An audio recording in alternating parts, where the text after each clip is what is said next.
నమస్తే అమ్మా. నమస్తే అమ్మా. గోపికలతో కృష్ణుడు కలిసి చేసిన అల్లరి అన్ని ఎన్నే కావు.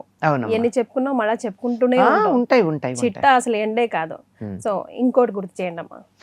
ఇది మనకి ఒక సందర్భంలో హరివంశంలో కనపడుతుంది అనమాట. ఓయమ్మ నీ కుమారుడు మా ఇండ్లను పాలు పెరుగు మననీడమ్మ, పోయదమెక్కడికైనను మాయన్నల సురభులాన మంజులవాణి అని వచ్చి వీళ్ళందరూ కలిసి కట్టకట్టుకుని వచ్చి యశోద దగ్గర పితూరి అంటారే చెప్పేస్తా. ఏమని, ఓ అమ్మ నీ కుమారుడు మా ఇండ్లను పాలు పెరుగు మననీడమ్మ.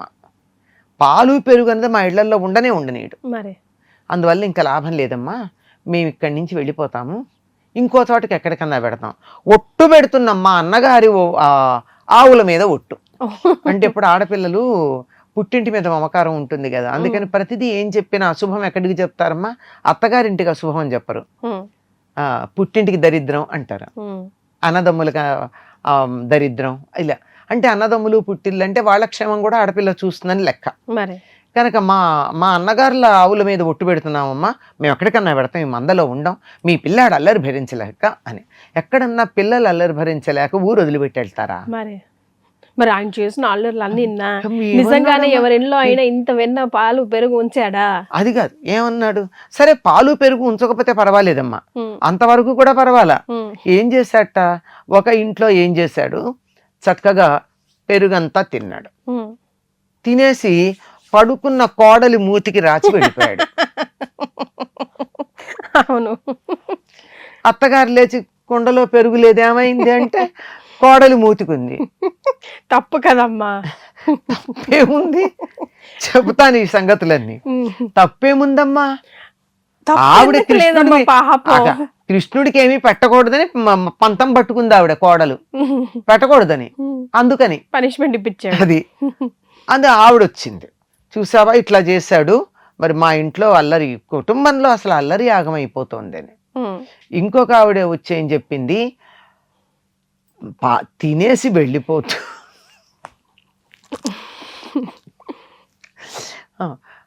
పెరుగు తినేసి వెళ్ళిపోతూ ఆవు దూడని తీసుకొచ్చి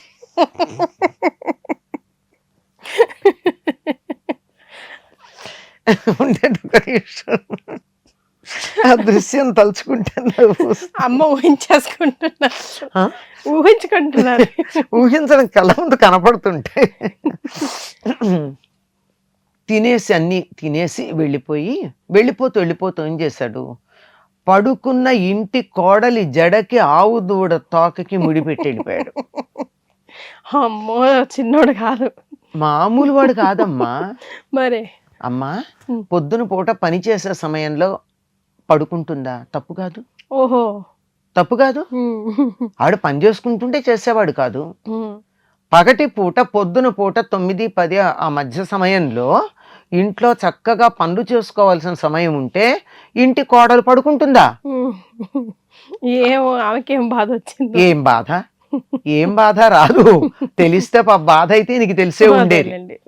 అలా చేశాట. ఇట్లా ఒకళ్ళకి ముడులు పెట్టుకుని వెళ్ళాట. ఇంకోళ్ళ ఇంట్లో అత్తగారికి కోడలికి తలకి ముళ్ళేసట.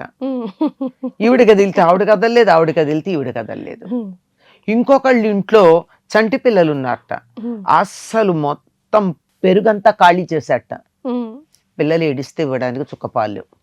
అయ్యో. ఇంకొక ఇంట్లో ఏం చేశాడట, ఆవు దూడలన్నీ వదిలేశాడు. అవి తల్లుల దగ్గరికి వెళ్ళిపోయి పాలు తాగాయి. ఏడుస్తున్న పిల్లాడికి చారెడు పాలు కావాలంటే లేవు. ఇవన్నీ అయిపోయినాయి. ఇంకొక ఇంటికి వెళ్ళి పాపం పిల్లలు ఎప్పుడన్నా తినటానికి ఉంటుంది అని చెప్పి సత్తుపిండి తయారు చేసి పెట్టుకుంది ఆవిడ. పెద్ద బాణ నిండా పెట్టింది అటక మీద. ఒక్క మెతుకు లేకుండా తీసేశాడు, ఒక పలుకు లేదు. ఇంకొక ఆవిడ ఇక్కడ పెడితే ఈ పిల్లాడు ఇలాగే అల్లరి చేస్తున్నాడని చెప్పి ఇంటి వెనకాల ఒక కొట్టులాగా ఉంటుందంటే మన స్టోర్ రూమ్ అంటామే అట్లా, దాంట్లో బాణాల నిండా నెయ్యి చక్కగా నింపి ఒకదాని మీద ఒకటి పెట్టేసి బయట తాళం వేసింది. ఉమ్. వేసిన తాళం వేసినట్టే ఉంది, మరే. లోపల ఒక్క చుక్క నెయ్యి లేదు. ఉమ్. అయినా ఆవిడ అంటుంది, భూతములున్నవిగా బొజ్జలోన అంటుంది. ఉమ్. భూతాలు ఏమన్నా ఉన్నాయో ఏమిటో ఆ పొట్టలో, లేకపోతే ఎవడన్నా ఇన్ని బాణల వెన్న ఇన్ని బాణల నెయ్యి తాగి బతుకుంటాడా? మరే. చిన్నపిల్లాడు. ఉమ్. భూతాలు ఉన్నాయేమో అంది. వాళ్ళకి తెలియకుండా నిజమే మాట్లాడారు. ఉహు. ఏమిటది? ఉమ్. భూతాలంటే పంచభూతాలు.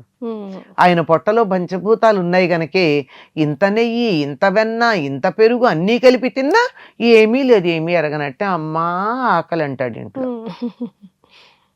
ఇవన్నీ ఒకదాని తర్వాత ఒకటి ఒకదాని తర్వాత ఒకటి, మా ఇంట్లో ఇట్లా చేశాడు, మా ఇంట్లో ఇట్లా చేశాడు, మా ఇంట్లో ఇట్లా చేశాడు అని చెప్తే, ఉమ్. వీటన్నిటికీ మించింది ఇంకోటి ఉంది. ఉమ్. చూసావమ్మా, మాకేమో మా అబ్బాయికి పెళ్ళయింది, ఉమ్. కోడలేమో ఇంకాను సంతానం కలగలేదు ఉమ్. అని పాపం అమ్మాయి బాధపడుతోంది. మా కోడలు దగ్గరికి వచ్చి అన్నట్ట, ఆహా నీకు పిల్లలు లేరా, నన్ను చేసుకో, నీకు పిల్లలు పుడతారులే అన్నట్ట. ఓ. మరి మా కోడలికి ఎంత బాధేస్తుందమ్మా అంత మాట అంటేను, ఉమ్. నా కొడుకు వింటే కూడా బాధే కదా అని ఇంకొక ఆవిడ చెప్పిందిట. ఉమ్. ఇంకొక ఇంట్లోనేమో వాళ్ళు పూజ చేసుకుంటారు, ఇలా చేస్తారు. మనం కూడాను చూడమ్మా, గ్రామ దేవతలకు పెట్టుకునేప్పుడు ఎలా పెడతాం, గోడకే పసుపు రాసి అమ్మవారి రూపంగా పెట్టి కదా చద్ది నైవేద్యం, వేడి నైవేద్యాలు లాంటివి పెడతాం. అవునమ్మా. వాళ్ళ ఇంట్లో విష్ణుమూర్తి బొమ్మ అలా రాసి వేసి దానికంతా నైవేద్యాలకని అక్కడ పెట్టారట. ఉమ్. నైవేద్యం పెడదామని అన్ని పదార్థాలు చేసి అక్కడ పెట్టారట. ఉమ్. ఇంకా పూజ అవుతోంది, నైవేద్యం పెడదామని గబగబా అందులోంచి కొంత తీసుకుని తినేసి, ఉమ్. విష్ణువు అంటే ఎవరు, నేనేలే అని చెప్పొచ్చేసట. ఉమ్. ఇంకెవరికి పూజ చేస్తారు, నేనే తిన్నానని. ఉమ్. నువ్వు ఇట్లా చేస్తున్నాడమ్మా, మేము ఎట్లా ఉండగలం ఈ ఊళ్ళో, ఊరు వదిలిపెట్టి వెళ్ళిపోతామన్నారు ఉమ్. అందరూ. అందరూ. ఉమ్. అంటే ఏడి ఎక్కడున్నాడు వీడు అని పాపం తల్లికి బాధే కదమ్మా, కొడుకు మీద ఇంతమంది ఇన్ని చాడీలు చెప్తే కోపం వచ్చి ఏడంటే లోపల నుంచి వచ్చాట. వచ్చి ఏమమ్మా పిలిచావు, అమాయక చక్రవర్తి. అమాయకం కదా మరి, మాయక చక్రవర్తి. లోపల నుంచి వచ్చి, పొద్దున్నుంచి ఇంట్లోనే ఉన్నాడమ్మా, నా దగ్గరే ఉన్నాడు, నేనే చూసుకుంటున్నాను, ఎక్కడికి కదలనే లేదు, మీరు ఇన్ని మాటలు చెప్తున్నారు ఏమిటి నా కొడుకు గురించి, మీరే ఏదో తేడా ఉండుంటుంది, ఎవరో చేస్తే ఏదో అయ్యి ఉంటుంది, నా కొడుకు మాత్రం ఇక్కడి నుంచి కదలలేదు అన్నట్టు. ఇక్కడ మనం అర్థం చేసుకోవాల్సింది ఏమిటంటే, వీళ్ళందరూ వచ్చి ఎందుకు చెప్తున్నారు ఇవన్నీ, చేసినవి చాలా నచ్చాయి వాళ్ళకి, అందుకు వచ్చి ఇక్కడ చెప్పుకుంటున్నారు. ఏదైనా నిజంగా భయంకరమైన విషయం అయితే నోటితో అనలేమమ్మా, చెప్పలేమమ్మా, వద్దమ్మా అంటాం. అట్లా కాకుండా నోటితో చెప్తున్నారంటే అర్థం ఏమిటి, వాళ్ళు కూడా ఎంజాయ్ చేస్తారు, వాళ్ళు కూడా మళ్ళీ చెప్పి ఆనందిస్తున్నారు. మనకి నచ్చిన విషయం అయితే కదా మనం చెప్తాం. ఏదో రకంగా కృష్ణుడి గురించి తలుచుకోవాలి. వాళ్ళ ఇంట్లో పెరుగు తిన్నా తలుచుకుంటారు. ఎవరింట్లో అయితే కృష్ణుడి పెరుగు తింటే బాగుండు అని గడ్డ పెరుగుని చూసి అనుకుంటారో వాళ్ళింట్లోనే తిన్నాడమ్మా. ఈ వెన్నకి కృష్ణుడికి ఇష్టం కదా, కృష్ణుడు కొంచెం వెన్న తీసుకెడితే బాగుండు అనుకున్న వాళ్ళ ఇంట్లోంచే తీసుకెళ్ళాడు. అంతేగాని మేము ఇవ్వము, తీసుకెళ్ళడం మనకి వీలు లేదు అనుకున్న తగ్గించి తీసుకెళ్ళాల. నేను ఇట్లా పెడతాను, ఎట్లా తీసుకెళ్తాడో చూడాలి, కృష్ణుడికి ఇష్టం కదా అని వాళ్ళు కానీ పెడితే తీసుకెళ్ళాడు. అంచేత వాళ్ళు ఎవరైతే అతనికి సమర్పణ చేసుకునే బుద్ధితో ఉన్నారో అక్కడి నుంచే తెచ్చుకున్నాడు తప్ప మరొక రకంగా కాదు.